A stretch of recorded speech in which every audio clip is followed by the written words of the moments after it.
പ്രവാസ ജീവിതത്തിലെ യാതനകളുടെ പ്രതീകമാണ് നമുക്കൊപ്പമുള്ള നജീബ്. ബെന്യാമിൻ്റെ പ്രശസ്തമായ നോവൽ ആടുജീവിതത്തിലെ നായകൻ. മരുഭൂമിയിലെ പ്രവാസ ജീവിതത്തിൽ അനുഭവിച്ച യാതനകളുടെ നേർചിത്രമായിരുന്നു ബെന്യാമിൻ്റെ ആടുജീവിതം എന്ന നോവൽ. ആ നോവൽ സിനിമയായി ഈ മാസം 28-ന് റിലീസാകുമ്പോൾ നജീബ് നമ്മളൊപ്പം ചേരുന്നു. ആ കാലത്തേക്ക് ഇപ്പൊ നമുക്ക് അങ്ങനെ ഓർത്തിട്ട് വിഷമമാണ് ആ കാലത്തേക്ക്. ഇപ്പൊ ഇപ്പോഴ് അത് ഓർത്തിട്ട് ഇപ്പൊ ഈ സിനിമ ഇറങ്ങാൻ പോണ ആൾക്കാരുമായിട്ടൊക്കെ നല്ല ഇതാണ്. അതുകൊണ്ട് സന്തോഷമുണ്ട്. അന്നത്തെ അപേക്ഷിച്ച് ഇപ്പൊ നമ്മള് രാജകീയ സുഖത്തിലായി. ഈ നോവലില് പറയുന്ന യാതനകളെക്കാൾ ഭീകരമായിരുന്നു അങ്ങ് നേരിട്ട് അനുഭവിച്ച കാര്യങ്ങൾ? ഇതിനെക്കാട്ടി ഒരുപാട് ഭീകരത ഞാൻ അനുഭവിച്ചിട്ടുണ്ട്. അതിപ്പോ എന്റെ ആരുമായിട്ട് എനിക്ക് ബന്ധപ്പെടാനോ വീടുമായിട്ട് ബന്ധപ്പെടാനോ ആരുമായിട്ടും ഇതുമില്ലാത്തൊരു സംഭവമായിരുന്നു. അങ്ങനെ ഒരുപാട് ഭീകരമായ സംഭവങ്ങളൊക്കെ അവിടെ ഉണ്ടായിട്ടുണ്ട്. അത് ജീവിച്ചെന്ന് പറഞ്ഞാൽ എങ്ങനെയെങ്കിലും നമുക്ക് എന്ത് വെള്ളം കുടിച്ചാലും ഭക്ഷണം കഴിച്ചില്ലെങ്കിൽ നമുക്ക് എങ്ങനെയെങ്കിലും അവിടെ നിന്ന് രക്ഷപ്പെട്ട് റോഡ് കാണണം. അത് മാത്രമേ ഉള്ളായിരുന്നു നമ്മുടെ ലക്ഷ്യം. അങ്ങനെ 1.5 ദിവസം ഓടിപ്പോയി എന്നാണ് റോഡ് കാണുന്നത്. അങ്ങനെ റോഡ് കാണിയാണ് അവിടെ ഒരുപാട് ആൾക്കാർ വണ്ടിക്കെല്ലാം ഞാൻ കൈ കാണിച്ചിട്ടൊന്നും ഒന്നും നിർത്തുന്നൊന്നുമില്ല. അങ്ങനെ ലാസ്റ്റ് നല്ലൊരു അറിവി എൻ്റെ ഭാഗ്യത്തിനോട് നിർത്തി തന്നു. അങ്ങനെ കയറ്റിക്കൊണ്ടുപോയി. ഒരുപാട് ഓടണം. 2 മണിക്കൂറെങ്കിലും ഓടിക്കാണും. എന്നിട്ട് എടുത്ത് പറഞ്ഞാൽ അവിടെ ഇരുന്നോളാൻ പറഞ്ഞു, താന്നിരുന്നോളാൻ പറഞ്ഞു. അങ്ങനെ ചെക്ക് പോസ്റ്റൊക്കെ കഴിച്ച് റിയാദ് ബത്തി എന്ന് പറയുന്ന സ്ഥലത്തോട് വിട്ടു. അന്നാണ് ഞാൻ ഗൾഫ് കാണുന്നത് ആദ്യമായിട്ട്. ഒരുപാട് ലക്ഷക്കണക്കിന് ആൾക്കാർ ഇങ്ങനെ ഒരു വ്യാഴാഴ്ച അന്ന് വ്യാഴാഴ്ചയാണെന്ന് ഞാൻ അറിയുന്നില്ല. അന്ന് വ്യാഴാഴ്ച ദിവസമാണ്. പിന്നെ ഹോട്ടലുകാരാണ് പറഞ്ഞത് ഇന്ന് വ്യാഴാഴ്ചയാണ്, അതാണ് ഇത്രയും തിരക്കുന്നത്.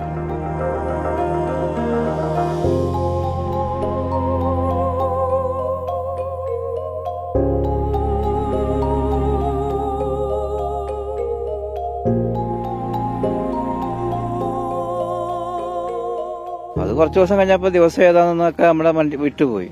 പിന്നെ മാസം ഇങ്ങനെ ഒരേ കടന്നിങ്ങനെ പോയില്ലേ, ഒരേ മാസവും പിന്നെ വർഷങ്ങൾ കടന്നു. അങ്ങനെ ഒരു പുറം ലോകം അറിയാമാത്തൊരു ജീവിതമായിരുന്നു.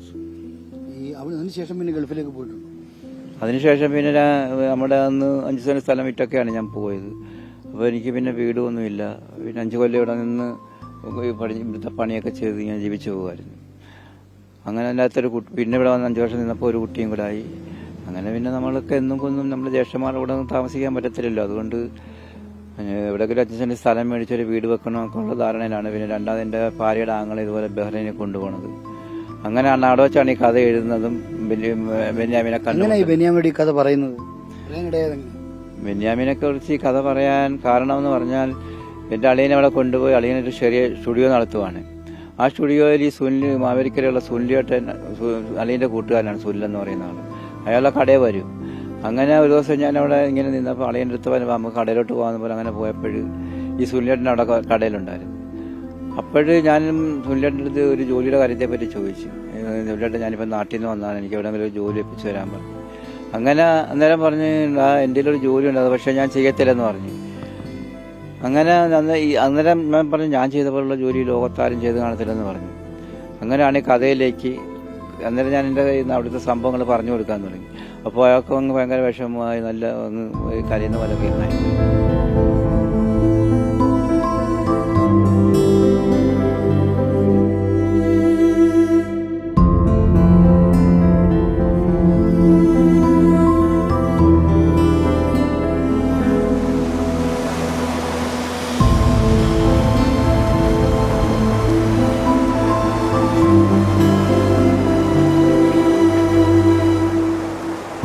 രണ്ടു ദിവസത്തിനുള്ളിൽ എനിക്ക് അവിടെ അവരൊക്കെ ജോലി ചെയ്യുന്നതെന്ന് പറഞ്ഞാൽ US നേവിക്കകത്ത, ബഹ്റൈൻ US നേവിക്കകത്ത് വലിയൊരു ഇതാണ്. അപ്പം പിറ്റേന്ന് 2 ദിവസം കഴിഞ്ഞ് എന്നെ അവിടെ ജോലിക്കായിട്ട് കൊണ്ടുപോയി പാസ്സൊക്കെ റെഡിയാക്കി എല്ലാം തന്ന് ജോലിക്ക് കയറ്റി.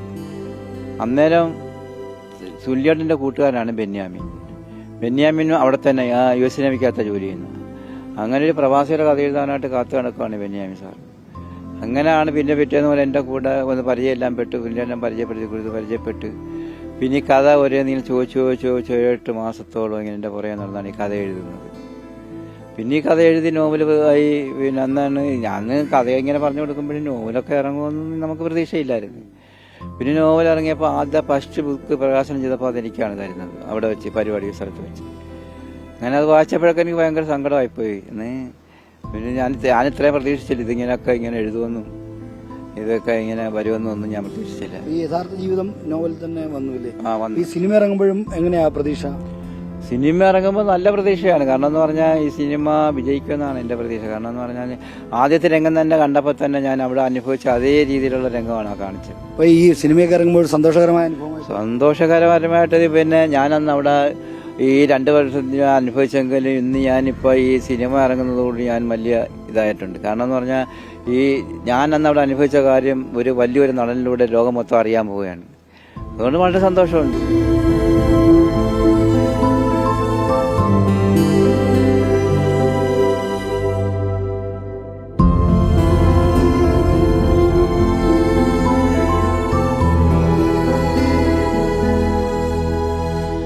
പ്രവാസത്തിൽ ഒരു വലിയ യാതനകൾ അനുഭവിച്ചെങ്കിലും ഇപ്പോൾ ഈ സിനിമ ഇറങ്ങുമ്പോൾ തന്റെ ജീവിതം ലോകത്തിനു മുന്നിൽ ഒരു വലിയ നടനിലൂടെ അവതരിപ്പിക്കപ്പെടുമ്പോൾ ബ്ലസ്സി എന്ന സംവിധാനത്തിലൂടെ എത്തുമ്പോൾ നജീബ് സന്തോഷത്തിലാണ്. വീഡിയോ ജേർണലിസ്റ്റ് സജിത് കുമാറിനൊപ്പം റിപ്പോർട്ടർ ആർ ശ്രീജിത്തിൻ, റിപ്പോർട്ടർ ആലപ്പുഴ.